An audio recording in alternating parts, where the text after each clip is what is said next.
नमस्कार। पूर्ण चंद्र कांडपाल आज जनजागृति का एपिसोड नंबर 474 लेके आपके सामने उपस्थित हूँ। उपस्थिति दर्ज कराते रहता हूँ और जब तक ये एपिसोड मेरी जनजागृति चलती रहती है, मेरे मन में जो बात आती है ये उसको मैं आप लोगों के साथ साझा करता हूँ। और ये माध्यम है यूट्यूब का, मेरा एक जो चैनल है ये मेरा माध्यम है। तो आज मैं बात करता हूँ कि हमारी आदतों से, अपनी आदतों के बारे में कभी कभी सोचा करो। हमें सोचना चाहिए ठंडे दिमाग से। हमारी आदतों से कुछ लोग परेशान होते हैं, हमें इस बात का कतई आभास नहीं है।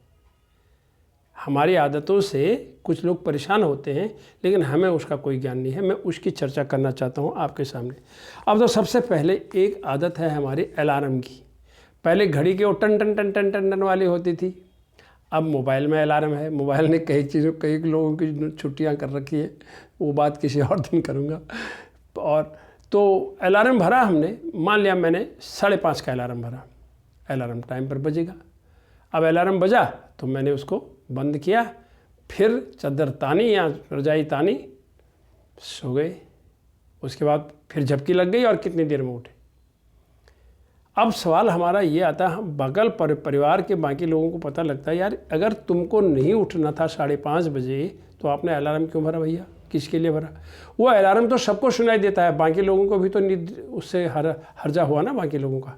तो वो आप जो है तुम तो उठे नहीं, बाकी लोगों को आपने परेशान कर दिया।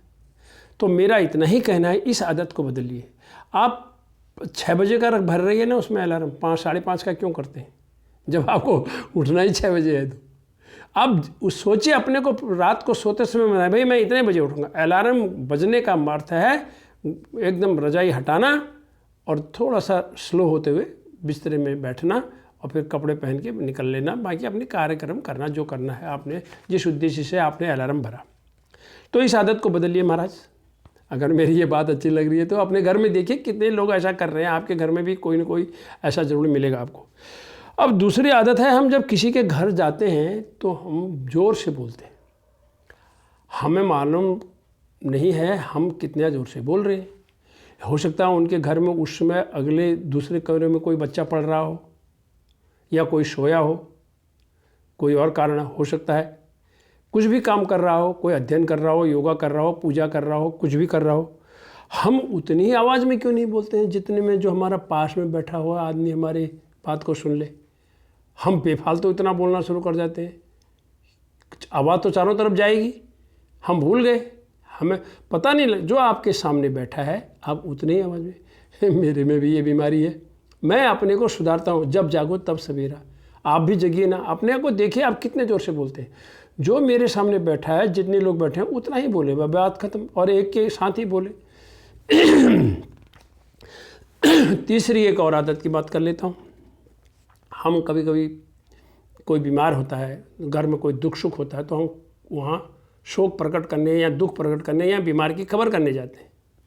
अब जब हम खबर करने के लिए जाते हैं तो हम बच्चे को साथ ले जाते हैं।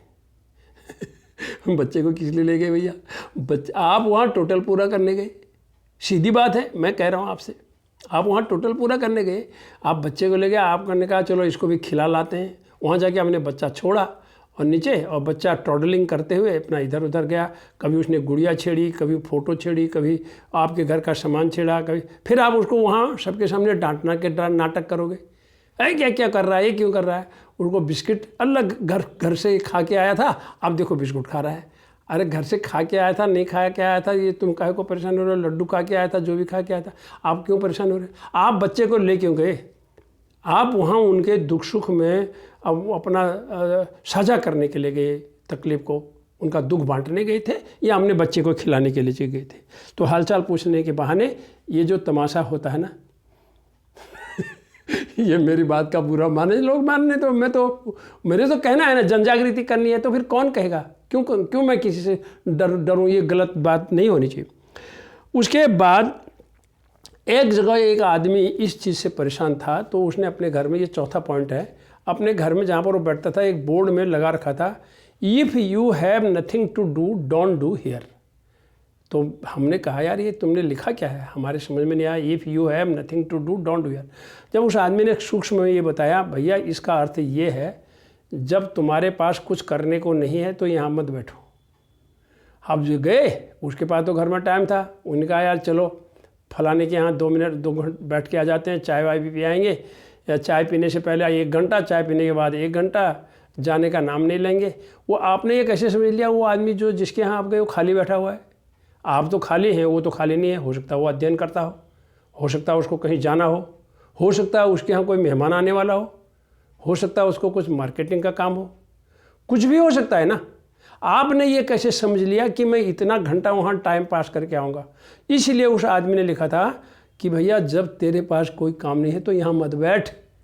लेकिन उसने अंग्रेजी में लिखा था, बाद में उसने बताया कि हमारा अर्थ इसका ये है कि अगर आपके पास कुछ काम करने के लिए नहीं है तो यहाँ मत बैठिए। तो इसलिए हम कहीं जब जाते हैं हमें लिमिटेड टाइम बैठना चाहिए।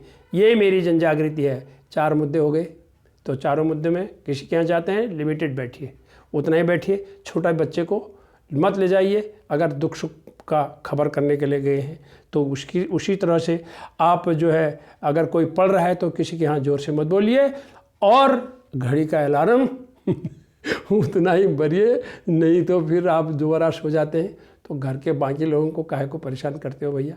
ज़रा ठंडे दिमाग से इन 4 बातों को सोचिएगा, अपनी आदतों को बदलिए, सुधरिए। धन्यवाद, नमस्कार।